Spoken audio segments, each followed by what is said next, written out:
I'm Dennis Nunn, and what we're going to do in this presentation is we're going to share with you just a little bit about the Conklin ag products, and specifically we're going to go into foliar feeding and the opportunities there for bonus bushels.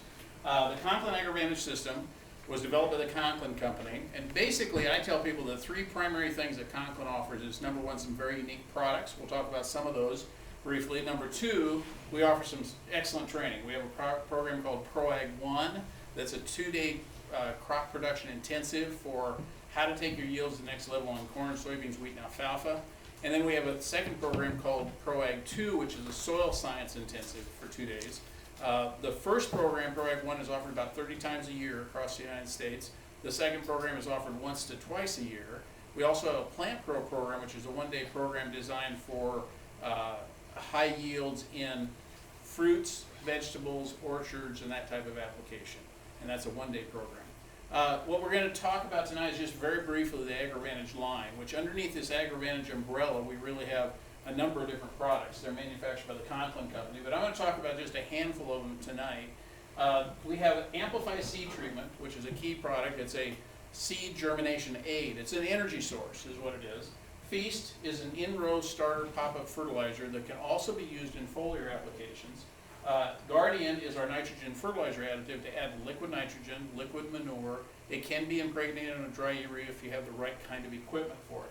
And then our Feast chelated manganese is very key, especially if you're using Roundup ready crops and you're using glyphosate as a weed control. And then again, I mentioned earlier, Feast is a foliar feeding is what we're going to mainly talk about tonight. The Amplify product was developed at the University of Arizona. It was a product that was designed initially for cottonseed production because cotton has a lot of problems with cold, wet, stress, germination challenges. And when we got the exclusive marketing rights to Amplify, it was a product that was really designed just for that application. Part of the deal was that we agreed to get this product label expanded for other crops. Today you can use Amplify on any crop with one exception, that's soybeans. We just don't see the same kind of benefit on soybeans, and there's other biologicals for soybean treatment that are better than Amplify. So Amplify L is a liquid applied version of it. Amplify D is a dry applied version of it, and it strictly is an energy source. Here's basically how it works. In the seed itself, you have an energy source, and that energy source is adenosine monophosphate that you'll see here. And adenosine monophosphate, during the Krebs cycle, as that seed begins to swell, germinate, and grow, that Amplify AMP changes to ADP, adenosine diphosphate, and that changes to ATP, high energy phosphorus that is used really to fuel every cell in your body and mine and every cell in that plant. So what we do is we dust the outside of that surface of the seed with adenosine monophosphate, the same energy source that's already inside it. As that seed begins to swell and grow, it draws in that additional source of AMP, and you double or triple the amount of energy for that seed to germinate and grow. And so it's a very simple product. There's not another product like it on the market, and it's a product that we actually, if you look at the label, it'll show that it's got some micronutrients in it. Quite frankly, those were put in there specifically to meet registration requirements so that we could register it in a couple of states like Wisconsin and California as a seed-applied fertilizer, which is really what it is. Phosphorus is your main ingredient there, and phosphorus, I say, is to a corn plant what colostrum is to a new baby pig or a baby calf. I grew up raising livestock my whole life, and the thing that's key about colostrum is you need it right away. As soon as that newborn is born, it needs it. It doesn't need it 2 weeks later. And phosphorus for a corn plant is the same way. Phosphorus is needed early in the plant's life to get it off to a really healthy start. Initial root growth is really dependent upon sufficient phosphorus at that time of germination. That's why this product is so important. If it gets phosphorus later on, it doesn't really do it a lot of good. And the quantity and the quality of that phosphorus determines the maximum yield potential pretty early on in the crop's life. You never get a second chance to get a good stand. I was just on the phone yesterday with a guy who for the very first time has used Amplify and has seeded 150 acres of new alfalfa, and he couldn't believe how fast that alfalfa came up. And it really does. It makes a dramatic difference. Our products are shipped direct to the farm. Our fertilizer materials come in tanker truckload lots, and they'll come in 2 and 3 compartment loads if you need that. And so you can get different formulations. You can share a load with a neighbor, those kind of things. So that's how our fertilizer comes. We're ordering a bunch of fertilizer today for guys that are running a little bit short. Phosphorus concentration in the root is really key to the growth of that plant. This chart is not nearly as complicated as it looks. The green line right here represents the optimum amount of phosphorus that you'd like that plant to have in it for maximum growth and maximum yields. Well, where's that phosphorus going to come from? That's what's represented by the other lines. Well, the red line represents how much of that phosphorus is going to come from the actual seed itself. The seed has adenosine monophosphate in it. That's what triggers the whole germination. And as the scientists that developed this product said, is that it's that adenosine monophosphate that fuels the fires of germination. And so this phosphorus is really key. That's the only reason our corn plant grows at all. But you can see it runs out really quick. I mean, by the time you get out here to the 3-leaf stage, all of that phosphorus is depleted. So the gray line represents the amount of phosphorus that's going to come from the soil profile. Well, why does it start low and come up here? Well, a couple of reasons primarily. Number one, there's no root system on the plant here initially. So there's no way for that plant to tap what's in the soil. It might be very high in phosphorus, but you just can't get to it. So the other thing is moisture and temperatures.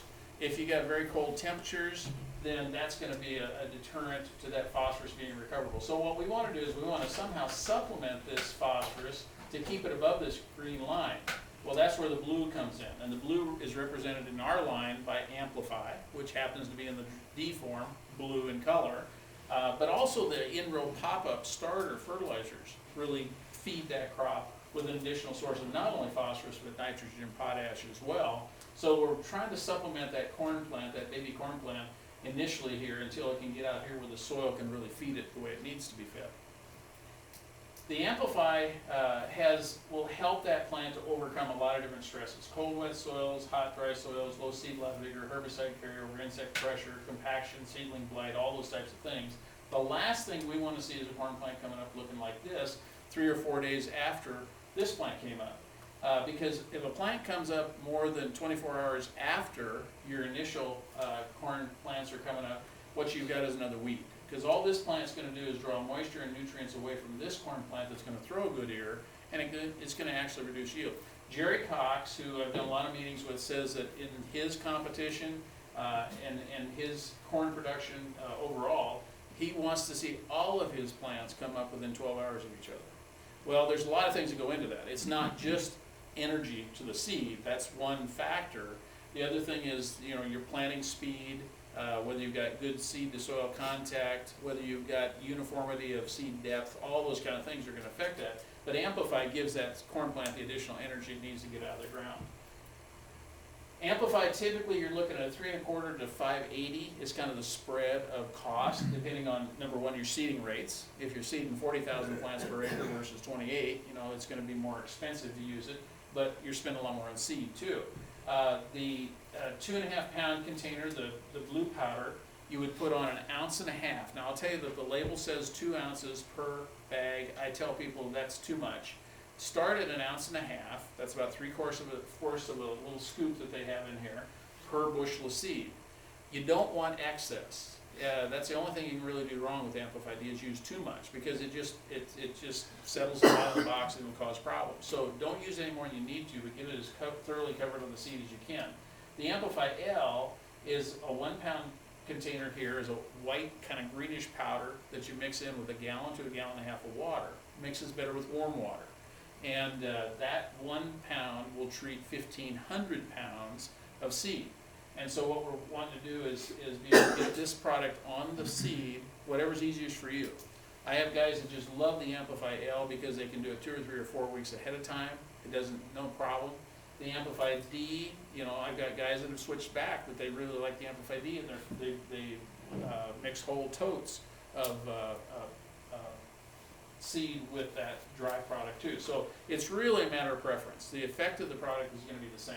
Here's happens to be 40 studies over 11 years, and they show an average of a 9.78 bushel yield increase. There's a lot of other studies that we've done around the country, but where you're going to see the increase in yield is basically you're going to get more emergence of those seeds. You're going to get anywhere, here we're talking about 722 more plants per acre at 9 days after planting. Here we get out to 17 days after planting, we got 2,100 more plants per acre. So you get increased plant stand and more seedling vigor. That's where you're going to get that extra yield.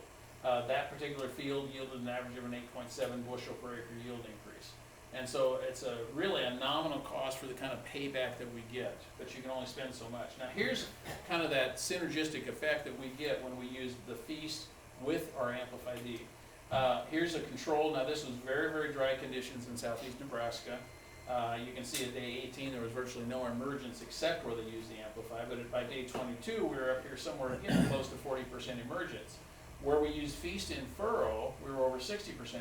So good improvement with Feast, but when Feast and Amplify were added together, the synergistic effect was that we not only got more, closer to 70% emergence in the same amount of time, but look at the difference in the graph. This is an indication of the uniformity of stand. Those plants came up faster and closer to the same time. So that's the thing that we're looking for with this product. Guardian's another product. We've got a lot of this going down this time of the year as guys are putting on liquid nitrogen, liquid manure. This is a product that can mix into with those solutions and can be impregnated on dry urea if you got the right equipment. It comes in a dry powdered form, which is normally used on the urea, or it can also be mixed in the dry form in lagoons and pits. It works really well with manure. But if you're dealing with liquid nitrogen 28 or 32, I recommend the Guardian DL. The Guardian DL is a thick liquid. It is a thicker material. You need to mix it in. And the normal rate, basically the rule with Guardian is you don't want to use Guardian at all unless you're putting on at least 40 pounds of nitrogen in your first major nitrogen application. And so 40 pounds of nitrogen is kind of the minimum. If a guy is going to just 40 or 50 or 60 pounds, I tell him don't use more than about a pint per acre of the liquid product. If you're going to 80, 100, 120, 140 pounds of nitrogen, I'd go to a quart per acre. And while the charts can show you that you can go higher than that, I recommend you just stay with that quart, because I really believe quart gives us a great return. I think you're going to see really good response at a quart per acre, and so I don't necessarily recommend you go any higher than that. But it's basically what it does, reduce leaching and denitrification. That's the two major ways we lose nitrogen. We also lose nitrogen through volatilization off the surface of the soil. And this product is not going to affect that at all. But that's pretty minor, and we really encourage people to either inject, ban, somehow get that nitrogen in the soil if you possibly can, and that's where your volatilization happens. It allows for the reduction in your nitrogen rates, which I'll show you here in a second, and it'll increase your yields. Here's basically, we have had more data on this product than any other product we ever introduced. We had 12 different land-grant colleges, each do a minimum 4 years of testing with this product. And this is just one slide. I'm going to summarize all those studies from the University of Minnesota, average of 4 years of research. What we showed was when you compared 125 pounds of nitrogen per acre applied with and without Guardian, there was a 13 bushel average yield increase. Cost of Guardian, I tell people, is depending on how you buy it, $8, $9, $10 an acre is basically what you're talking. At 150 pounds per acre of nitrogen, with and without Guardian, gave you an extra 17 pounds, or extra 17 bushels per acre. Now what I want you to do is forget about this one and forget about this one over here and just look at these center two. When we talk about the ability to reduce nitrogen rates, here's what we're talking about. Instead of putting on 150 pounds, if you put on 125 pounds but added Guardian, here's the math. If your nitrogen is running roughly 50 cents a pound, it's $12 cheaper to put on 25 pounds less nitrogen. You spend $8 to $9 on your Guardian, and you're still $4 to $5 ahead of the game going in, but you've got a much better source of nitrogen that's much more stable. You're not going to lose it to heavy leaching. Bobby Gansmer is a farmer from up at Platteville, Wisconsin that I have talked to several times, and I happened to be up there at a meeting that Jerry Cox and I were doing. And at a break, Bobby came over and he says, Dennis, he says, I ran some test plots on Guardian a year ago, and he says, I had a 39 bushel yield response. He says, is that possible? And I said, well, it's possible. It's not normal. You know, this is probably normal, 13 to 17 bushel. I tell people I'm conservative. I say, look at half of that. A 6 bushel yield increase would be a pretty good increase for $8 to $9 if cost. But if you can reduce your nitrogen cost, you're probably not going to spend any more money with Guardian than you would without it, but you got a lot better source of nitrogen. Well, what happened, I said, tell me the story. He said he put on all of his nitrogen at the planter. So we're probably talking 120, 40, 60 pounds of nitrogen. Where he used Guardian, you know, it was stabilized, and so 2 days after planting, when they got a 6-inch rain, a lot of the nitrogen in the fields that weren't protected, in the section of the field that wasn't protected, was gone. And that was starved all the way through the growing season, where the nitrogen that was protected by the Guardian was there and it hung in there. So, that's an extreme. But we've seen extremes with this product, and it's not that it can't do that, but it depends a lot on your weather and your conditions. But again, it's what I call nitrogen insurance. You don't have to spend any more money, but you got a better quality nitrogen that's going to stay put where you want it. Francis Childs, who still holds the world record on corn production at 442 bushels per acre, he's passed away 5 years ago, but his record that was set at 442, he said this. He said, if you're currently using anhydrous ammonia, consider investing the same number of dollars in UAN solutions, that's 28 or 32, and Guardian instead. He said, for me, this change yielded 8 to 10 bushels per acre increase. So again, the idea there is to spend the same number of dollars and get more yield, and that's where you can increase your profits. The other thing that I want to mention before we get into the true foliar feeding conversation is that if you're not familiar with this, you need to become familiar with it. Don Huber is a retired professor from Purdue University. He's kind of controversial in that he's really taken on Monsanto and Roundup and talked about the fact that there are some drawbacks to the heavy use of Roundup and glyphosate that we've had for many, many years. What he found, what he specifically looked at, is the effect of yellowing in soybeans when you use glyphosate. It's typically called yellow flash. If you hit, especially where farmers will notice it if they're coming to the end of a field and they're turning around, they overlap, and you get a double dose of glyphosate on Roundup, on Roundup Ready beans. This yellowing of the leaves is not uncommon. I've got some pictures. Every once in a while I'll pull over in the springtime and I'll pull over the car to take another picture of a field that's obviously got serious yellow flash. Now, what Huber found in his research, and he worked a lot with the K-State down here too, Barney Gordon down there, and what they found is that the basic problem is that when that Roundup hits that Roundup Ready bean or genetic, what happens is it stresses the plant and it creates a deficiency in the plant of manganese. And so in fact, there was an article in a Solutions magazine a few years ago that Huber wrote called glyphosate-induced micronutrient deficiencies. And that's basically what they view this as, is an induced deficiency of micronutrient. Well, what happens is that leaf's yellow for a while. Well, one of the things Kip Keller says, he says, if I'm going for high yield on soybeans, anytime that plant is anything other than dark green and photosynthesizing all the heat that's hitting it from the sun, I'm losing yield. And so the idea here is that how can we overcome this? Well, Huber has found in his research that, according to his research team, this entire effect can be offset if you'll add some manganese micronutrient to that Roundup Ready spray mix. Now, actually, let me back up and tell you that what they actually discovered was the ideal situation would be if you applied their glyphosate and then went out 5 days later and did a separate application of manganese. They found out that's the absolute best.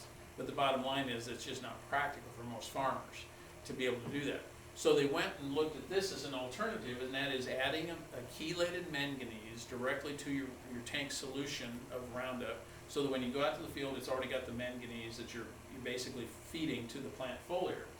Now, that Monsanto came out with a bulletin that's available that basically says if you're going to do this, it has to be a chelated manganese. Now, chelation is a process where an organic molecule is attached to those ions of manganese so that it's held in an available form for the plant.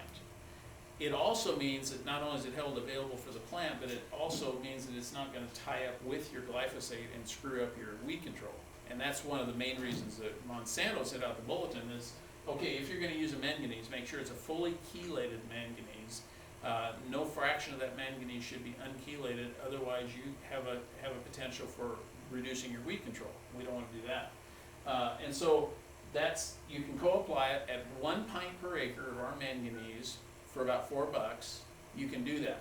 And the yield response that we've got, and this is kind of a typical, these are in Indiana and Illinois, several different types of soybean varieties, but it's showing an average difference of 57.3 versus 64.7, or a 7.4 bushel yield increase, or a reduction. Really what this represents is a reduction in the yield drag that would have been created by that yellow flash or those similar symptoms. Now, I tell people, I'm from Nebraska, I'm conservative, take this number and cut it in half. If you got a 3 bushel yield response at 10 bushel soybeans, that's a $30 return on a $4 investment. You know, if you get more than that, great, but that's a very conservative approach, and that's why we have many of our customers that they just will not go to the field without glyphosate in their tanks if they're spraying without manganese rather in their glyphosate tanks. Now, I will tell you this, we don't have nearly as much research on corn, but most of the guys I work with do the same thing on corn. Now, what guys tell me they believe they're seeing is where this product on soybeans might give you a 6 or 7 average bushel difference, you'll see a similar type of increase on corn, 6 to 7 bushel. Well, 6 to 7 bushel on a 220 bushel corn crop, percentage-wise, isn't nearly as great as a 6 to 7 bushel on a 60 or 70 bushel soybean crop, but it's still very significant payback. So it just becomes a standard part of a lot of their routine spraying of glyphosate is to add the pint of manganese. They say that if you spray the manganese the glyphosate a second time, some guys will come back with another pass if they got weed pressure. The second time around, they say you can get by with half a pint rather. So a pint per acre on the first go around, half a pint per acre on the second go around, if you need to put on a second application of glyphosate. Here's a picture that I apologize, it doesn't show up really nearly as well as it does when you just print it out. But this happens to be a field, kind of a weird shaped field, from a guy over in Knox County, Indiana.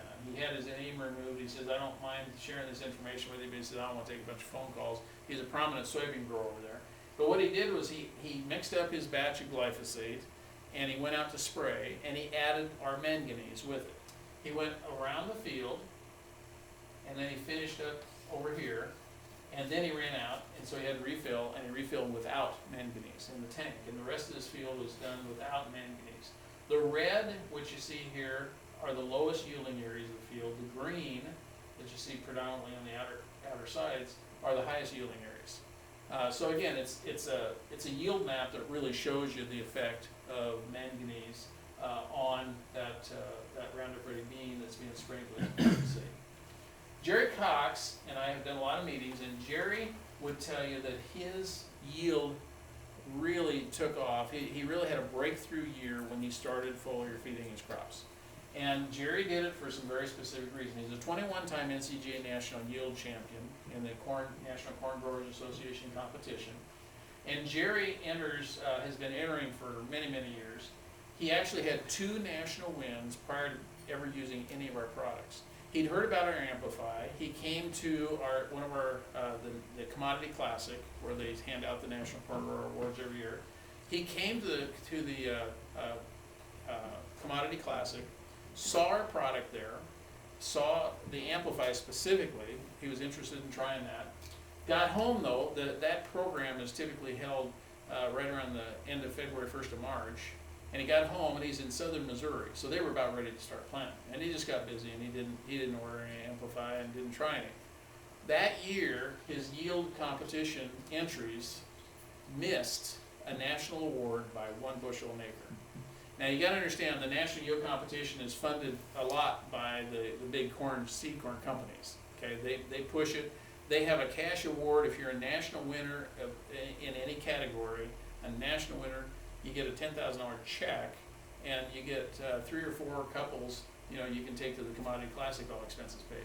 If you get a second place national win in one of those categories, it's a $7,500 cash, and a couple of couples you can take to National Commodity Classic, all expenses paid.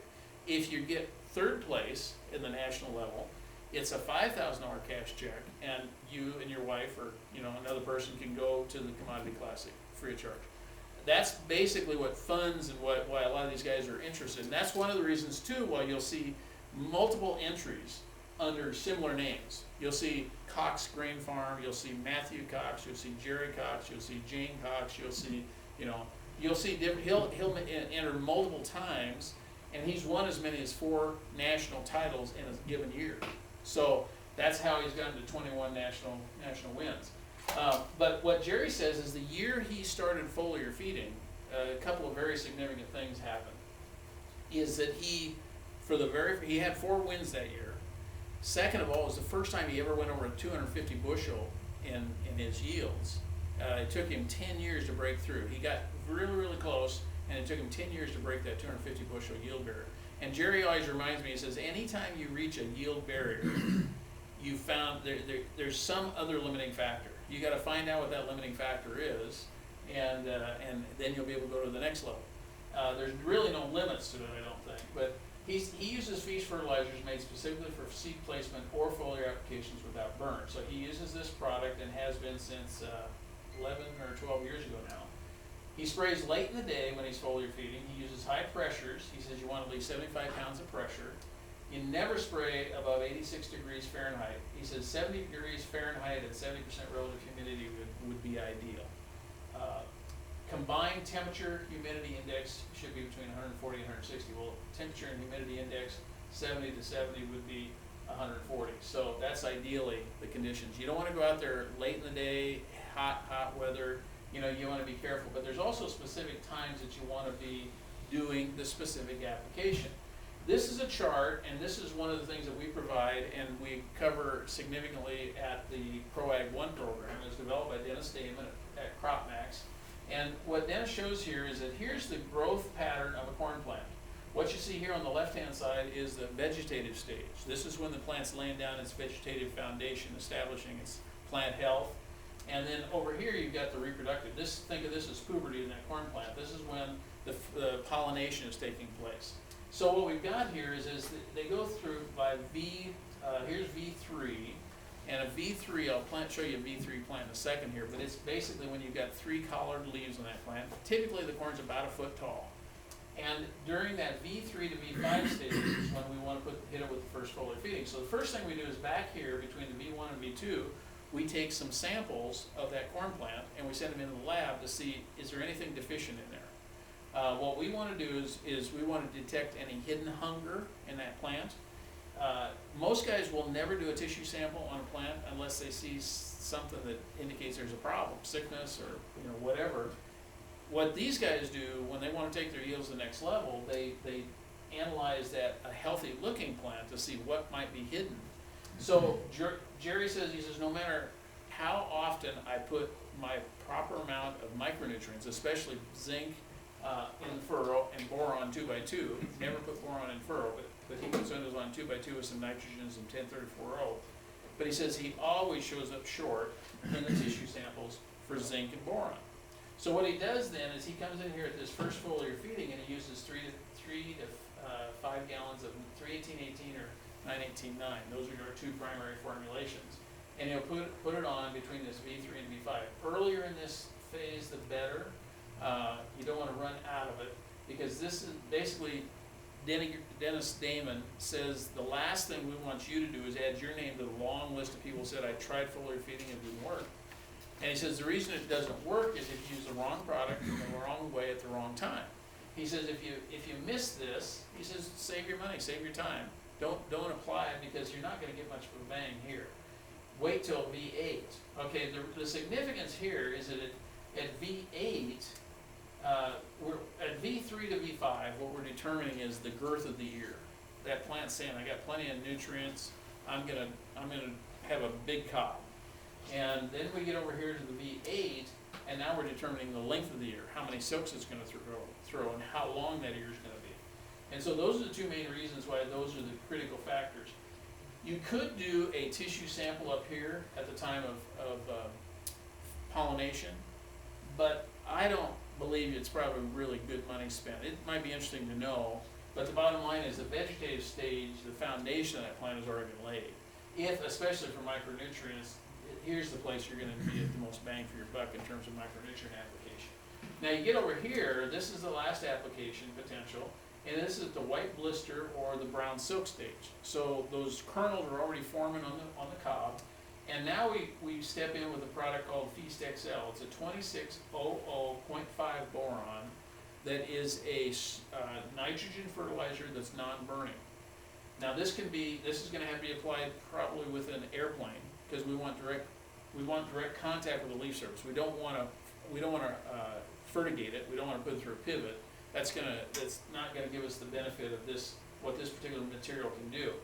You can, with this product, piggyback it with something like headline or a fungicide of some kind. If you're putting something like that on late season, that could all be applied right here. That's the way Jerry does it. Jerry swears by this book, which is put out, How Farm Plant Develops, this section, an older version. It's put out by Iowa. That book runs, I think, $14. You can buy it online from Iowa State University. You can get it for an iPad, download it for, it's either $4 or $5. So that's another less expensive way to get it. But it'll show you in there what is a V3 plant. Well, a V3 plant has 1, 2, 3 collared leaves. Now it's got more leaves than that, but these don't have collars yet. So that's how they determine that. Here's what Jerry applies to his foliar feeding application. He puts on 2 gallons of 318-18 with his boron at a half pint per acre. Again, boron can't be put in furrow, but you can foliar apply it or put it 2 by 2. You just can't put it directly in the seed furrow. He also puts on zinc at about a half pint per acre. Our Foliar Excite. Now I haven't talked a lot about X-Cyto, but X-Cyto is a plant growth regulator. And what X-Cyto does is enlarges cell size and speed cell division in the leaf surface. So it's a plant growth regulator. Its form is that of a plant cytokinin or a plant growth hormone, and it's all natural. It's not a live bacterial type product, so you don't have to worry about what you mix it with if it's going to kill the bacteria, because it's not a live bacteria. You can mix it with herbicides, pesticides, fertilizers, all types of different products. So Foliar Excite at 10 ounces per acre goes on there. And then he puts in Rainfast, our 100% active ingredient wetting agent, at 1 ounce per 100 gallons of spray solution. And then water is added to make a total of 8 to 10 gallons per acre just for pressure, so that you got the right volumes that you need. Now, he does the very same thing at V8 on that corn, when that length of that ear is being determined, and he also does that with a ground rig. But the only thing different is he does not put on the Foliar Excite at that point. The earlier you can put on the Foliar Excite, the more you're going to magnify the effect of it, bottom line. Okay, here's Jerry spraying his V4 corn. So he's in that first phase. And here you see the V8 corn. Again, this is probably going to be about 2 foot tall, roughly. Francis Child said he always went by just the height of the corn. He didn't bother counting the leaves, but you can bet Francis is out there all the time. And that's a critical period because that's when we're going to determine the potential size of the ear. The number of potential kernels is being determined, and the number of silks it's going to throw. And since the upper limit of grain yield is set by the number of kernels indicated, losses at this time cannot be completely compensated for by good conditions later on. Boron is really key, as I mentioned before, and most of our high yield corn producers are finding deficiencies in boron and zinc. Those are 2 that are probably the most common. And again, boron can be put on, in fact, probably should be put on anytime we put on nitrogen. If you stop and think about it, the ground is negatively charged. And a lot of your nutrients that you put on are positively charged. Phosphorus is typically in the phosphorus ion form is positive, and so it'll tend to tie up because it'll attach to the soil. Same thing with potash and a number of other microbes. But there's 3 of your nutrients that are negatively charged typically, and that is nitrogen, sulfur, and boron. That's why nitrogen, sulfur, and boron really show up deficient in a lot of our cornfields, because if you don't put a regular program on of those 3 nutrients, you're going to probably be running short. And the higher your yields are, the more you're going to be pulling out of the ground too.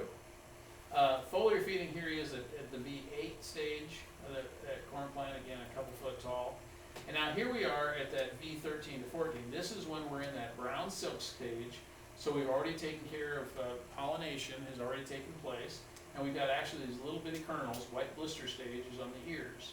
And so that's when we come in with that third application. And this application is where he uses, at the R2 white blister stage, he area applies Feast XL at 3 gallons per acre. He uses our Rainfast at 1 ounce per 100 gallons of spray solution. That's usually done early morning spray application. And remember, aerial applicators like it because it is a low volume, so they can cover a lot of acres with just 3 gallons of spray. And you can spray on a fungicide application right at the very same time.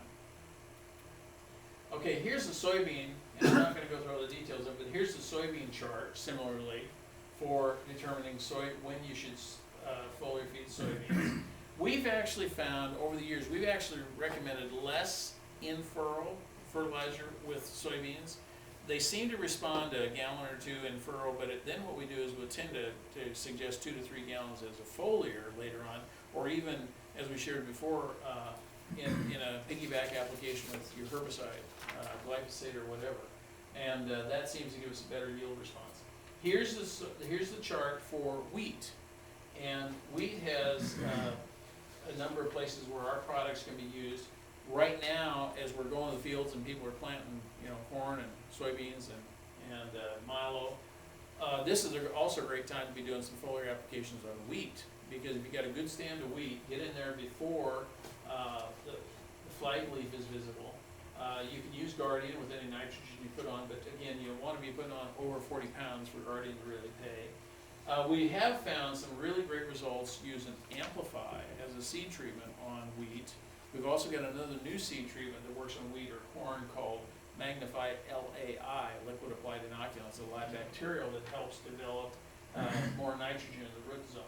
So back here though, we get some really good applications. If you've got a good stand of wheat, this is a nice way to leverage that yield to the next level. Here's the effect of applying Feast XL on spring wheat yields. This was in 2009, but we picked up an extra 3 bushel an acre, and that was a herbicide fungicide mix applied at the 4 to 5 leaf stage. It included 12 ounces of wide match, 5 ounces of per acre 2,4-D, and 2 ounces of Propamax. So they put on just a little bit of that Feast XL as a piggyback with their herbicides and saw some nice yield response. Here, again, the Foliar Excite, the application rate here as a plant growth regulator, you can apply 8 ounces at the transition to flowering, and if water is used as a carrier, adjust the water pH to 6. This is a product that is pH sensitive. So if you take a pH meter, check your water, make sure that it's in that range, and if it's not, you can use our combined product to adjust the pH of your spray solution. Here's some foliar feeding at Feast Stage 2 using Foliar Excite. This is from the University of Wisconsin. And again, what you see here is variety 1, 2, and 3 without and with. And so we went from 71 to 73, from 99 to 114, from 85 to 93. So some really nice increases in yields on wheat. Last I checked, wheat was still a pretty good price. Feast XL is going to cost you somewhere in the neighborhood of $6 to $7 an acre per gallon, and if you put on 3 gallons, so you'd be looking at about $20, $21 an acre. Here's foliar feeding using Foliar Excite with spring wheat control, with Foliar Excite, and with Foliar Excite or here at Feast 2. And what you see here is that we get the biggest bang for our buck really right here, and the earlier typically you can get it on, the better. If you look here, we got better response at the Feast 1.0 than they did later on. Here, this chart reflects the change in yield based on when Foliar Excite application was made at 8 ounces per acre. So again, at the earlier you can put on that product, the better. And again, I think that's really key. What all of our products really are designed to do is give that crop a better start and get it going earlier. So the earlier you can put them on, the better. The later in the season goes, the less effect we're going to have. Jay Myers is a 7-time NCGA yield winner in the state of North Dakota, not at the national level, but the state level. He said, we've seen a 10 bushel per acre increase by replacing our 1034 with Conklin's Feast in-row cold starter program, and another 10 bushels per acre used by using Amplified seed treatment on our corn at planting time. Jerry has said by following Conklin's AgroVantage recommendations, our input costs aren't skyrocketing the way they would with a conventional program, and at the same time we've seen our farm average yields increase by more than 60 bushels per acre over the last 8 years. I always ask people when I show them this picture, what do these farmers have in common? And when Jerry's with me, he always points out to me, well, one of the things they have in common is a lot of them are from Missouri. Jerry's from Delta, Missouri, is where he farms. He lives in Cape Girardeau. But Francis Childs, of course, is no longer with us. But Francis, Kip Cullers, who's got the world record for soybean production at 160.6 bushels per acre. Steve Albrecht actually just beat out Jerry Cox. Jerry Cox, with 21 national wins, was the winningest guy in the country until just this last year. Steve Albrecht now has 22. And Jerry Cox there, of course, and Gary Porter. Gary Porter lives in the northeast corner of Missouri. In fact, he's won titles in both Missouri and Iowa. He farms both sides of the line. Bill Darrington's a high-yield soybean grower over here in Iowa. Jay Myers, I mentioned before, up in North Dakota. Ray Rawson's the father of zone tillage. He's got like 18 patents for deep tillage of fields to what he calls farm vertically rather than horizontally. He basically encourages guys to cut a slot so that your roots of that plant can get down into the next layer of moisture and nutrients. And Ray farms over 25,000 acres with his two sons. Mike McCarthy's got the state record for North Dakota for corn yield, and this last year was a national winner in the competition. Dave Hula has been the top guy. You've probably seen him written up in magazines. He's been the top guy in terms of yield the last 2 years. His yield in 2011 was 429 bushels an acre. And it was really interesting because the story behind that was the day after he took that corn plot out, that rest of that field was flat. The hurricane came through. He farms, I always tell people, if you want to know somebody that's got a wore-out farm, it ought to be Dave Hula, because he farms part of the original Jamestown colony in Virginia. But he and his brother are always up there in the top in the NCG yield competition. Here's an interesting rule of thumb. If your CEC on a soil is 10 times that, or 100 pounds would be the maximum amount of nitrogen share to put on at one time, okay? If it's 12, 120 pounds. So it's 10 times whatever your CEC is kind of the rule of thumb for maximum amount of nitrogen to put on at any one time, because it's the holding capacity of that soil.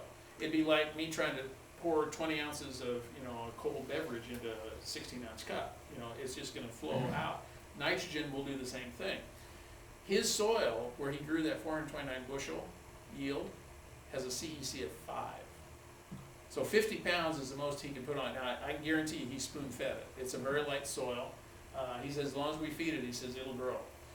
Charles Hinkebine has the world record for dryland beans at 109 bushels per acre. He's from Jaffe, Missouri, about 7 miles from where Jerry Cox lives.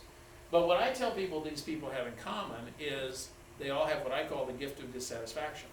They're not satisfied. I can guarantee you when Francis died, he was not satisfied with 442 bushel corn. His goal, and he said it many times, was 500 bushel, and he had in some very small plots raised over 500 bushel corn.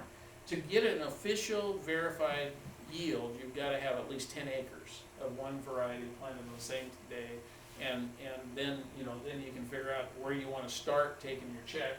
But I can guarantee you none of these guys are satisfied with and Kip Cullers at 160.6 is not satisfied with that. In fact, I heard Skip ask a question here 2 years ago. He was at Jerry Cox's farm, it'll be 3 years ago now, and it was actually the year he was growing what became his new world record of 160.6. But he asked us a really interesting question. He says, if a soybean plant, if every potential bloom bloomed, and every potential bloom then through a pod, and every pod filled out with 3 good-sized beans, what's the yield potential of a soybean plant? I didn't have any clue. He says it's 1,400 bushel an acre. Now, maybe it is. I don't know, but the genetics are their bottom line to do a lot more than we're doing. And so what we're trying to do here with all the things that we've talked about, and foliar feeding is one of those. Jerry Cox foliar feeds every acre of his crop now, not just his contest acres, but every acre. So the common denominator of those guys, I say, is that they're all world record holders and multi-year NCGA corn yield champs. They're producers that wouldn't be satisfied with 240 bushel corn or 70 bushel beans. They're regularly using the AgroVantage products to increase their yields, and they all use foliar feeding as a key tool to take the yields to the next level. So the AgroVantage program, again, I'll just end with this, I really believe offers 3 things. Some unique products and production technologies. Some of our products like Amplify are not available anyplace else. We have the educational programs, ProAg 1, ProAg 2, and Plant Pro. And we have networking opportunity with top producers of these kind of commodities that we have access to, that have shared with us exactly what they're doing to get those kind of yields. So with that, I appreciate your attention, and we'll take some questions. Anybody? Don?